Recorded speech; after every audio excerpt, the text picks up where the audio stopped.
been possible without Dana. To answer your question, like why don't other boxing promoters come here?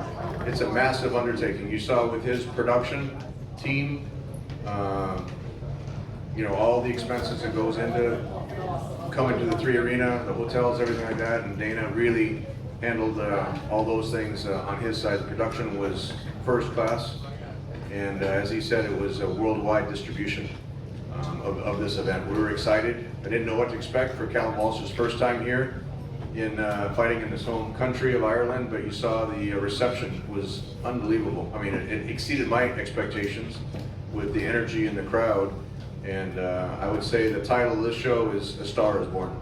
For you, Tom, that's worth it, isn't it? It's worth it to see the face for Callum coming home, everything he's been through the last couple of years, having to do everything in America, sort of going there with no dreams, no aspirations. Obviously went to Freddie Roach's gym, they hope to get in the gym. They now see him coming home, and that's worth it, that's a long-term investment. Oh, absolutely. He landed in Los Angeles during the pandemic, wound up at the Wildcard Gym with Hall of Fame trainer Freddie Roach.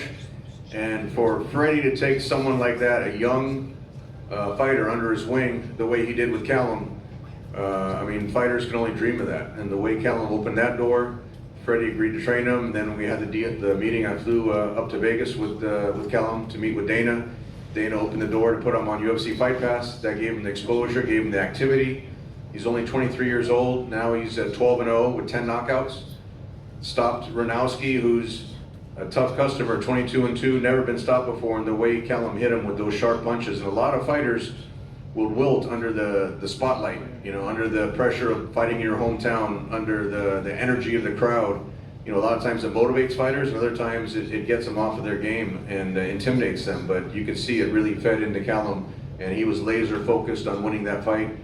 And like Dana said, it would be great if Runowski got up at number 9 instead of number 10, but that's out of our control.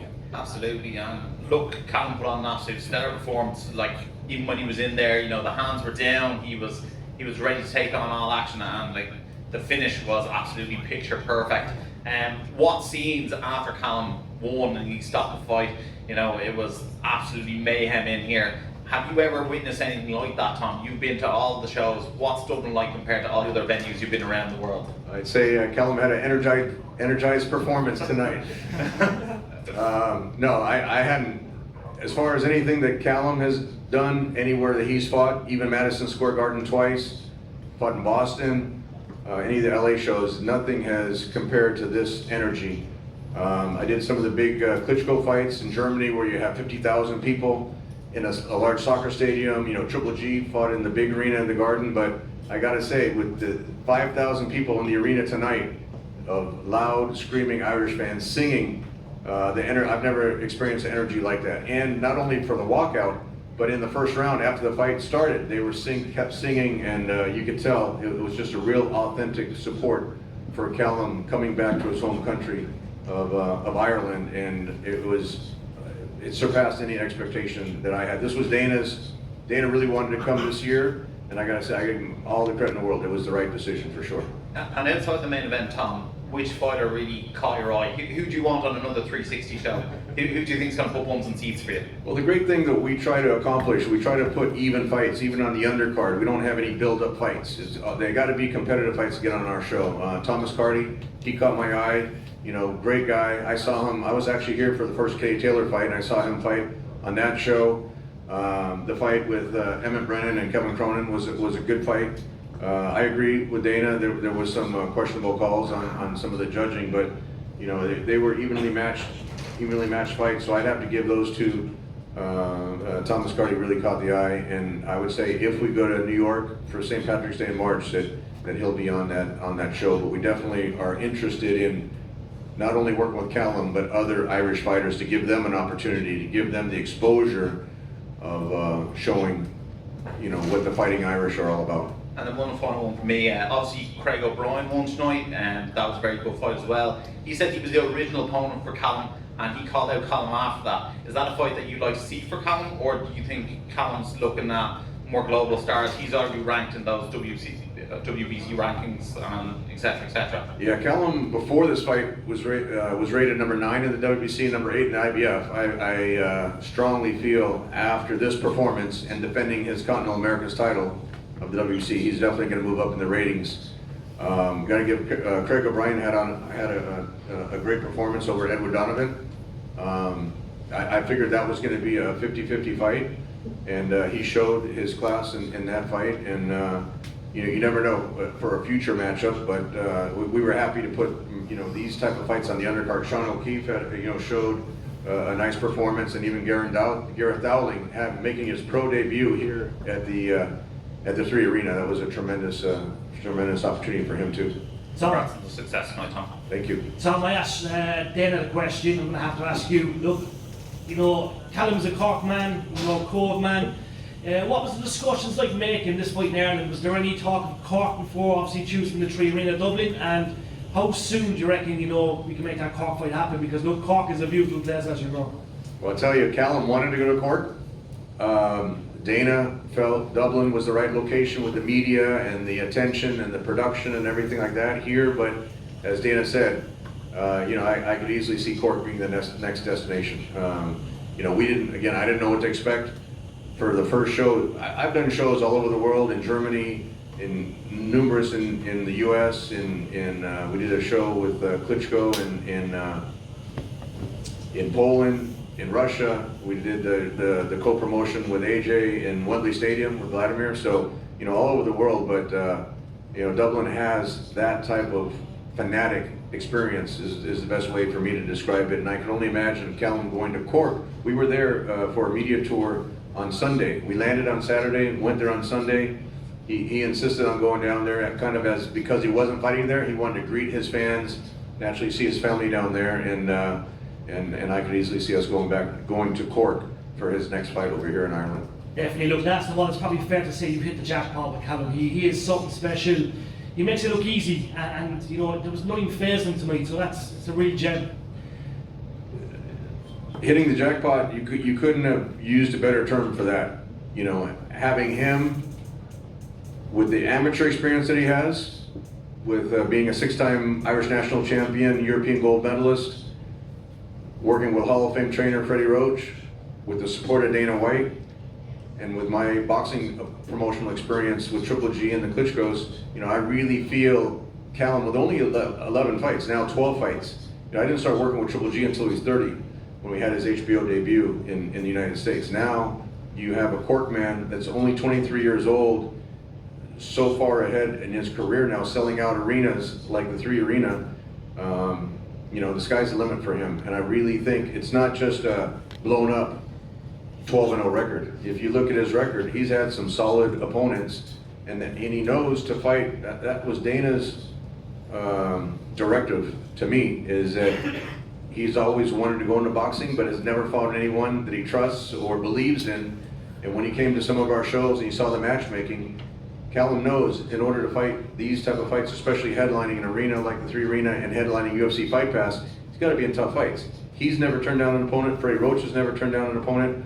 Runowski came to fight. He came to win. I knew his team, but he never being stopped before. Even went the distance with what's the English? Josh Kelly went the distance with Josh Kelly, world-class fighter, and Callum was able to stop him with that precision punching southpaw, big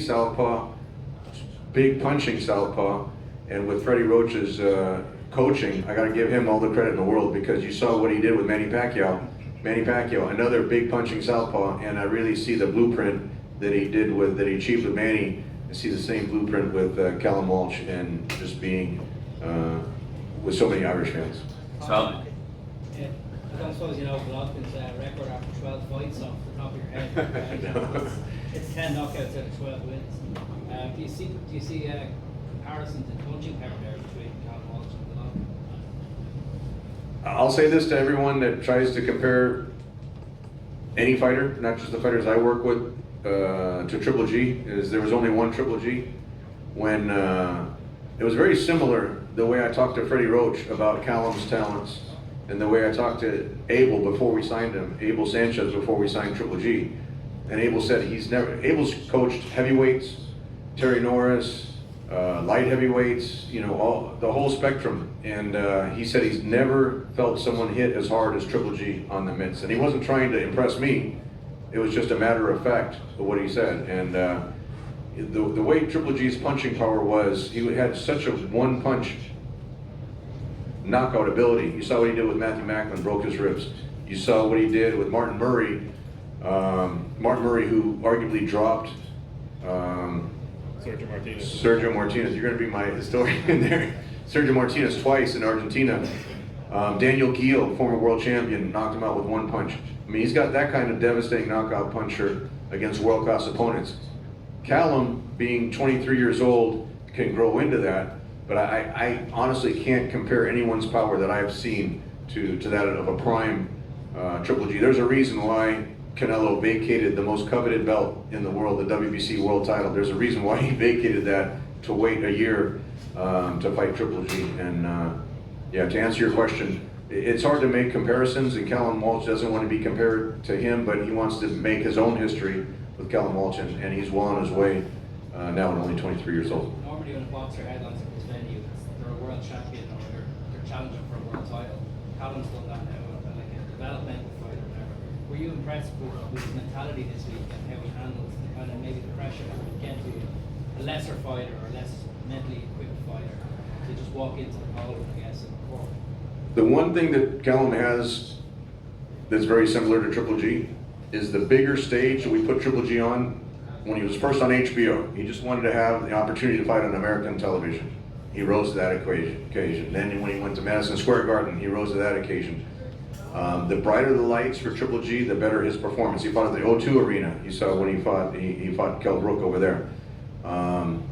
Callum has that similar characteristic where the brighter the lights, the louder the crowd.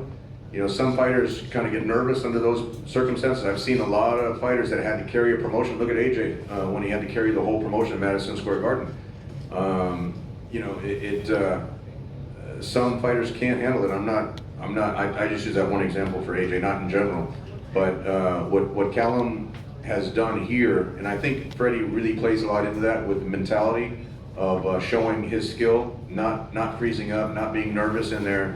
And that definitely is a similarity where, you know, sold out arena, loud crowd, the production, the lights, everything, and he came out guns blazing and really showed his class. John, Last question. refreshing things. One of the most refreshing things about Callum is how regularly he fights. He's out every 3 months. Is there a chance he's out again before Christmas, or are we waiting until Paddy's Day next year? Yeah, that's going to be the plan. Is he's one of the most active young fighters, and that's where he's getting the experience from. And again, thanks to Dana White giving us all those dates on UFC Fight Pass to develop boxing. But you know, the plan right now is for him to take some time off before Christmas and then come out most likely St. Patrick's Day, March of next year. Tom, just over here, you're right. So obviously we've heard a lot about how expensive it is to stage an event here.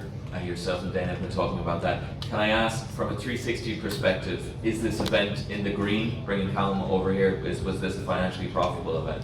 Look, sometimes you have to invest in events to build a fighter, and this was a huge investment in Callum Walsh. You know, the investment, the returns come back, you know, when he becomes a pay-per-view fighter and when he's selling out bigger arenas. So this was a huge investment, a very costly investment, but one that was well worth it for sure for Callum Walsh. Thanks. All right, last question. Tom, obviously Callum doing everything right, 12-0, 10 knockouts. Obviously still very young as well. Would he ideally like some of those fights to go a bit longer so he can build that experience, or is Freddie happy obviously with him in the gym where he's doing all his experience and building there? No, at this point we'll take the knockout whenever it comes.